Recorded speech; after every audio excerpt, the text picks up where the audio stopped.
வணக்கம். இந்த பகுதியில நம்ம பார்க்க போறது மோதல், அதாவது கான்ஃபிளிக்ட்ஸ். ஒரு கதையில் கதாநாயகன் கடக்கும் போராட்டமே மோதல். மற்ற கதாபாத்திரங்களுக்கு எதிரான போராக இருந்தாலும் சரி, அல்லது வாழ்க்கையின் அநியாயத்திலிருந்து தப்பிக்கும் முயற்சியாக இருந்தாலும் சரி, எல்லா கதாநாயகர்களும் கடக்க ஒரு மோதல் கண்டிப்பாக தேவை. இந்த மோதல் தான் ஒரு கதையின் மேலுள்ள நமது ஆர்வத்தை தூண்டுவதில் ஒரு முக்கிய அங்கமாகும். மோதல்ங்கிறது வெறும் ஒரு கதையை முன்னோக்கி நகர்த்துறதுக்கான கருவி மட்டும் கிடையாதுங்க. அது கேரக்டர், குறிப்பா புரோட்டோகனிஸ்டோட பர்சனாலிட்டியை பத்தி நம்மளுக்கு தெரியப்படுத்துறதுக்காகவும் பயன்படும். மோஸ்ட் ஆஃப் த டைம்ஸ் எழுத்தாளர்கள் பல சமயங்கள்ல மோதல்களை எதுக்கு பயன்படுத்துவாங்கன்னா, கேரக்டரோட மனித இயல்புகளை வெளிக்கொணர்றதுக்கு யூஸ் பண்ணுவாங்க. அப்படி யூஸ் பண்றது மூலமா படிக்கிற ரீடர்ஸ்க்கு அந்த கதையை ரிலேட் பண்ண முடியும். மோதல்கள்ல 2 வகையான மோதல்கள் இருக்கு.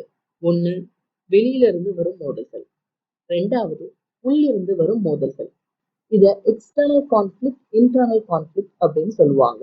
வெளியே இருந்து வர மோதல்களை பல வகையா பிரிக்கலாம். வெளியே இருந்து வர மோதல்கள் பல வகைகள்ல இருக்கலாம். ஒரு விதம், ஒரு கதாபாத்திரத்துக்கும் இன்னொரு கதாபாத்திரத்துக்கும் இடையே நடக்கிற மோதல்களா இருக்கலாம்.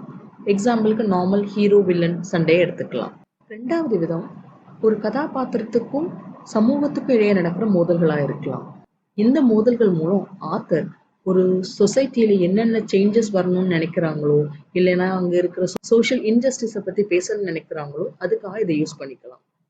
3வது, ஒரு கதாபாத்திரத்துக்கும் இயற்கைக்கும் இடையே நடக்கிற மோதல்களா இருக்கலாம்.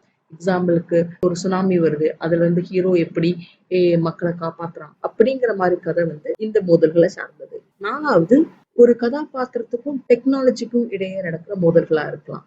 எக்ஸாம்பிளுக்கு எந்திரனை வச்சுக்கலாம். லைக் புதுசா வர ஒரு டெக்னாலஜி மனித இனத்தையே ஆள பாக்குது. அதுக்கு எதிர எப்படி நம்ம ஹீரோ ஒரு ஹீரோயின் அதுக்கு போராடுறாங்க அப்படிங்கிறது இந்த தீம்ல வரும். அடுத்தது, ஒரு கதாபாத்திரத்துக்கும் ஃபேட்டுக்கும், அதாவது விதிக்கும் இடையே நடக்கிற மோதல்களா இருக்கலாம்.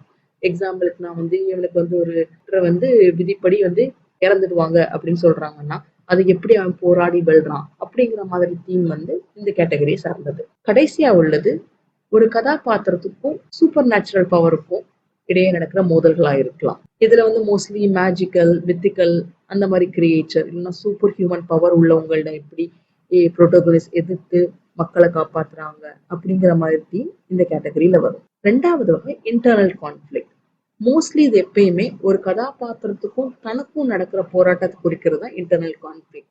எய்தர் ட்ராமாவா இருக்கலாம், இல்ல மைண்ட்ல நடக்கிற ஃபியரா இருக்கலாம். எப்படி அவங்க ஓவர் கம் பண்ணி ஜெயிக்கிறாங்க அப்படின்னு சொல்றது இன்டர்னல் கான்ஃபிளிக்ட். என்னங்க, மோதல்கள்னா என்ன, அதோட வகைகள் என்ன அப்படிங்கிறது உங்களுக்கு தெரிஞ்சிருச்சுங்களா? இப்ப அடுத்து பயிற்சிக்கு போகலாம். நீங்க ஏற்கனவே கதை எழுதிக்கிட்டு இருக்கீங்க இல்லையா? அந்த கதையில ஒரு மோதலை கொண்டு வாங்க. நம்ம பார்த்து பல வகைகள்ல ஏதாவது ஒரு வகையில ஒரு மோதலை கொண்டு வாங்க.